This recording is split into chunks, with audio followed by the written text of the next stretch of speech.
They're watching you, not because they care, but because they need to know if you're a threat. They want to know if they can dismiss you, if they can manipulate you, if you're soft enough to underestimate or dangerous enough to fear. And here's the hard truth most won't admit: power doesn't need to shout. It just needs to exist steadily, relentlessly, like the slow turning of the earth. And when it does, the room shifts. People behave differently around you. You become an unspoken force. Stay with me, because by the end of this video, you'll understand exactly how to project silent power. No bluffing, no pretending, no fake alpha tactics, just timeless, stoic leverage, built from the inside out. And I've left one important question for you down in the comments, a question most never ask themselves, but it will tell you everything about how much power you actually hold. This isn't about revenge, this is about respect, about becoming so grounded, so focused, so locked in on your purpose, that even your enemies think twice before saying your name, because they know you're not reactive,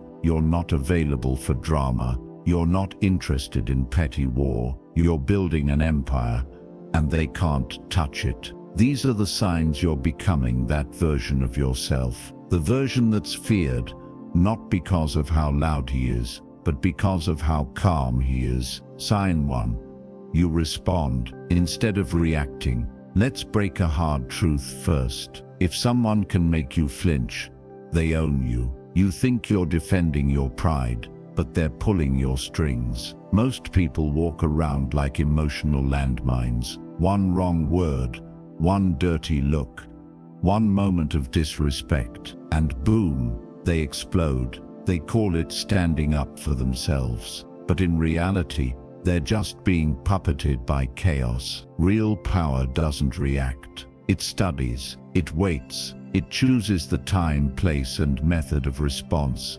if any at all. You want to know why your enemies feel powerful around you? Because you keep giving them evidence that their words can shake you. They throw a subtle jab, you raise your voice, they mock you indirectly, you suddenly need to prove something.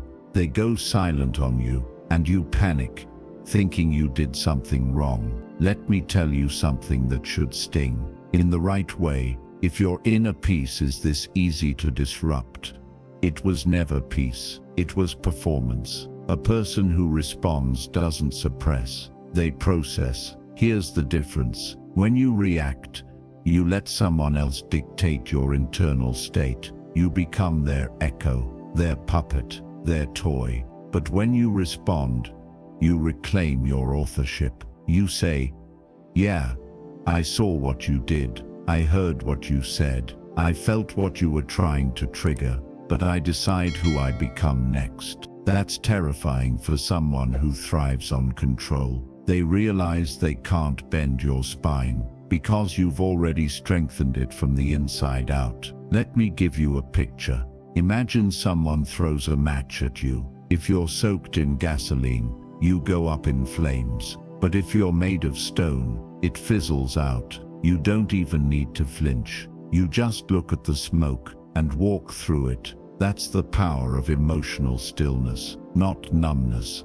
Mastery. Enemies hate that, because if they can't provoke you, they can't control you. And if they can't control you, they have to face the fact that you might be stronger than they are. Not louder, not meaner, just stronger. Here's a moment of reflection. Pause and ask yourself, who in your life knows how to get under your skin, and does it often? What do they gain when you lose your cool? And more importantly, what do you lose every single time you take the bait? Because that's what reaction is, emotional bait. And every time you bite, you shrink. But here's where it flips. When you train yourself to respond, to breathe before speaking, to observe before judging, to listen before deciding, you shift from being predictable to being powerful. The enemy doesn't know what's coming. They lose their map. They have to respect you. or fear you because now you're playing your own game. Let me be clear, this doesn't mean you become passive. This doesn't mean you let people walk all over you. No, it means you build your power internally first. You think strategically. You move with precision. You decide whether their behavior even deserves a response, because the most powerful move you can make isn't always a counterpunch. It's a non-response backed by deep presence. That quiet stare, that calm nod, that refusal to be dragged into their emotional theater. That's what makes your enemies nervous, because now they know the storm didn't move you, which means they never will. Stay with me. The next sign, the way you use your body without words, is the moment people stop seeing you as just calm and start seeing you as dangerous. Let's keep going. Season 2. You master your body language. Let me tell you something. People rarely realize your body speaks even when your mouth doesn't. And most of the time, it says way too much. When someone is trying to size you up, they're not listening to your words. They're reading your posture, your breath, your eyes, your micro movements, that twitch in your lip when you're uncomfortable, that fake laugh you do when you're trying to seem relaxed, that shift in your feet when someone challenges you. Your enemies, they pick up on these things, and to them it's weakness in plain sight. But when your body moves with intention, still, steady, self-contained, you send a completely different signal. You say, I'm not trying to impress you. I'm not here to prove anything. I've already owned myself. Nothing you do can steal that. That's unsettling, because now they're dealing with a presence that can't be read or rattled. Let me paint the picture. You walk into a room. You don't rush. You don't force a smile. You don't scan for approval. You just move slowly, deliberately, eyes forward, chin slightly tucked, like someone who's already won a battle no one saw. People feel that, even if they don't understand it. They react to it, because when your body language is controlled, composed and grounded, it forces others to reflect on their own restlessness. You become a mirror, and insecure people can't stand mirrors. Now let me be clear, this isn't about faking confidence. That's performance, and performance always cracks under pressure. This is about embodiment. It's about training your nervous system to match your values. If you value strength, your spine needs to reflect that. If you value calm, your breath should reflect that. If you value clarity, your eyes should be clear and unwavering, not darting around, seeking validation. Ask yourself this: what does your body say about you before you even open your mouth? Does it say, I'm centered? Or does it say, please don't reject me? Does it say, I see everything and I miss nothing? Or, I'm trying not to be noticed? Your enemies pick up on this, even unconsciously, and the moment they sense doubt, they press it like a bruise. But when you sit still under pressure, when you hold your breath steady in discomfort, when you pause before responding, instead of jumping to fill the silence, you terrify them, because they realize the chaos they live in doesn't live in you. Here's a simple but powerful practice. Start noticing how you enter a room. Don't adjust yourself for comfort. Don't try to look confident. Just be still. Place your feet firmly. Drop your shoulders. Soften your jaw. Hold the space. Be a mountain, not a leaf. And don't underestimate the power of eye contact.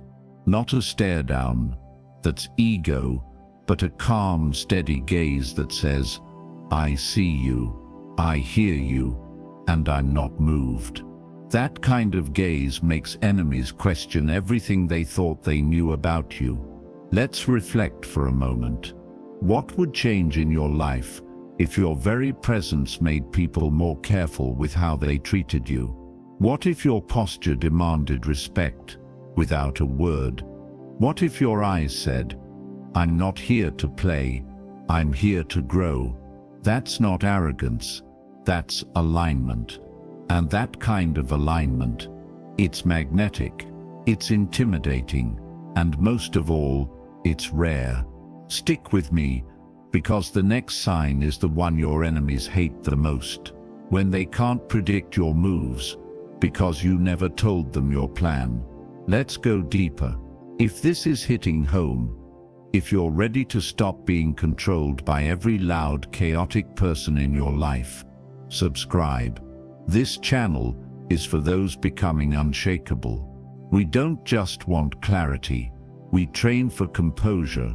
We learn to command without control. Sign 3. You keep your intentions private. You want to make your enemies fear you. Stop narrating your every move.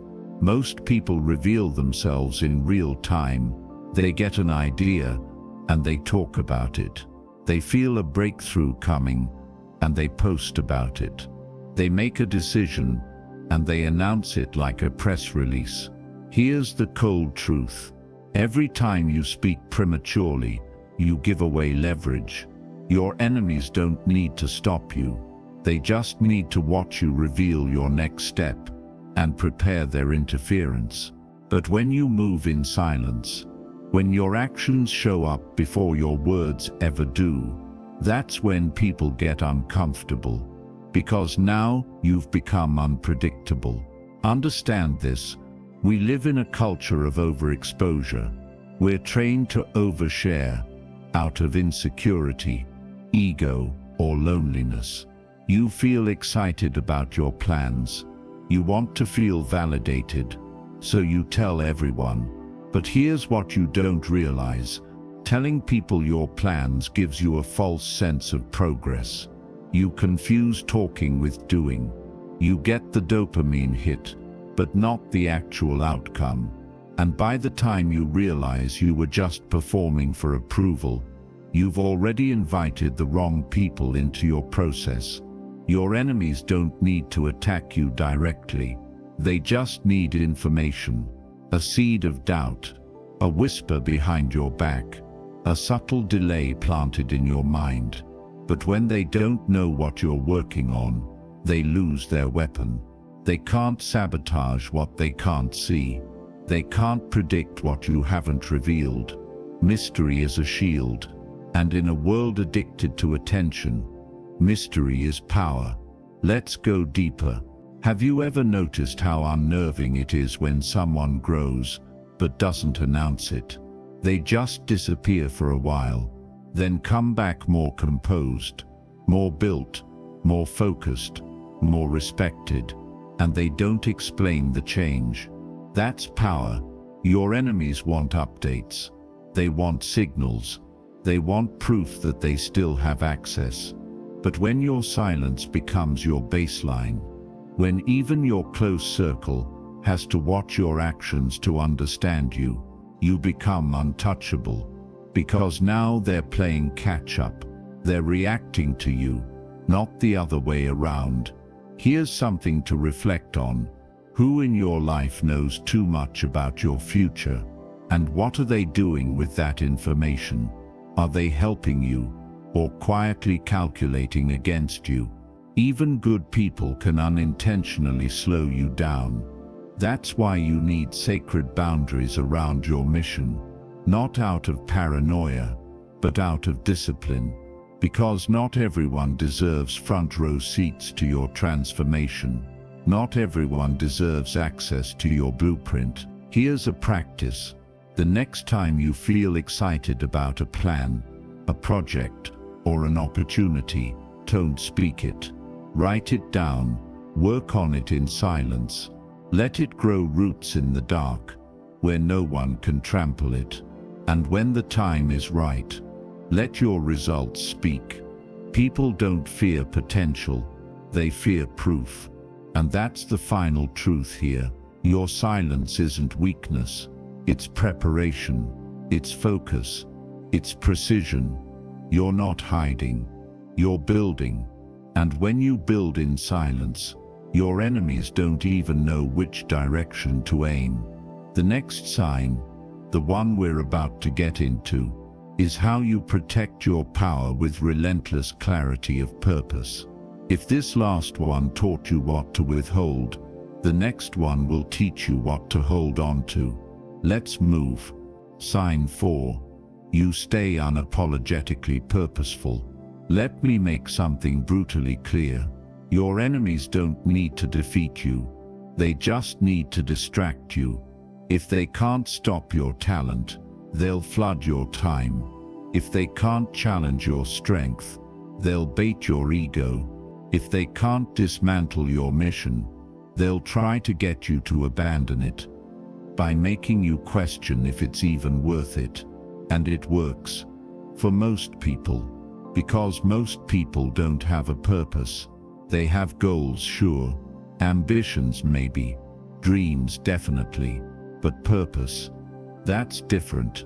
Purpose isn't what you want, it's what you're willing to protect. When you live with that level of internal alignment, your enemies stop seeing you as a player in their little games and start seeing you as a force beyond their reach. Here's the raw truth. People fear what they can't distract. You ever noticed how certain people only show up when you're focused? Only start drama when you're building something? Only question your decisions after you've finally decided? That's not coincidence. That's spiritual interference. That's chaos disguised as concern. But when you're living on purpose, with your time, your mind, your energy committed to something meaningful, you become untouchable. Why? Because now you have no bandwidth for their nonsense. Their gossip doesn't even register.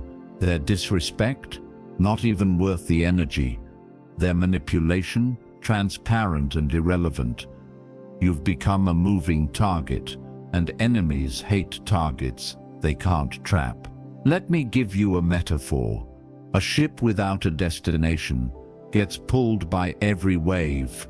Every storm redirects it. Every current owns it. But a ship with a compass, even when the storm hits, it adjusts, recalculates, and keeps moving forward. You want your enemies to fear you. Give your life a direction so relentless that their attempts to slow you only make you speed up. Here's where most people go wrong. They keep waiting for purpose to feel convenient, to feel easy, inspiring, smooth. But purpose is rarely smooth. It's a daily war between what you want now and what you're building forever. And when your enemies see you choose the mission over the mood consistently, they start to realize they can't reach you, because you're not anchored in reaction. You're anchored in intention. Pause and reflect for a moment. What have you been letting distract you lately?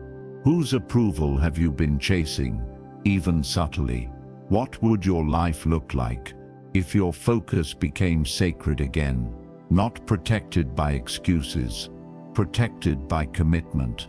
Because that's what Stoicism is at its core.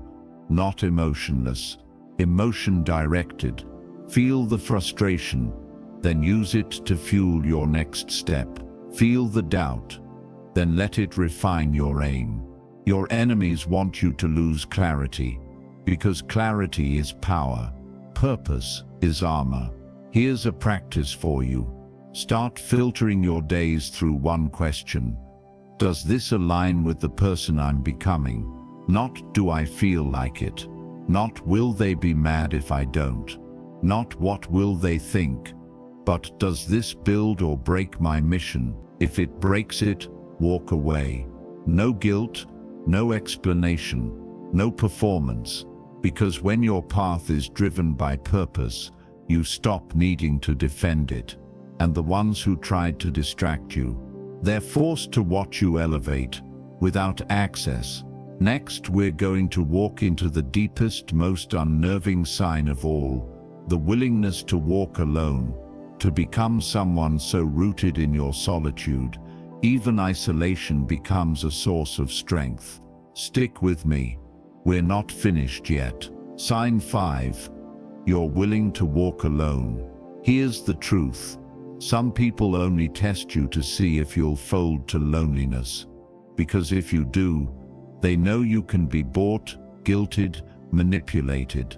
But when you can stand apart, and not just endure it, but prefer it, you become untouchable. You're not a people pleaser. You're not desperate for a seat at their table. You build your own. This isn't isolation. This is powerful solitude. When your peace comes from within, your enemies lose their ability to create storms without. You don't need to scream. You don't need to prove. You don't need to fight battles that drain your spirit. Make your presence do the talking. Make your focus the intimidation. Make your stillness the sword. Let them wonder what you're planning. Let them fear what you've become.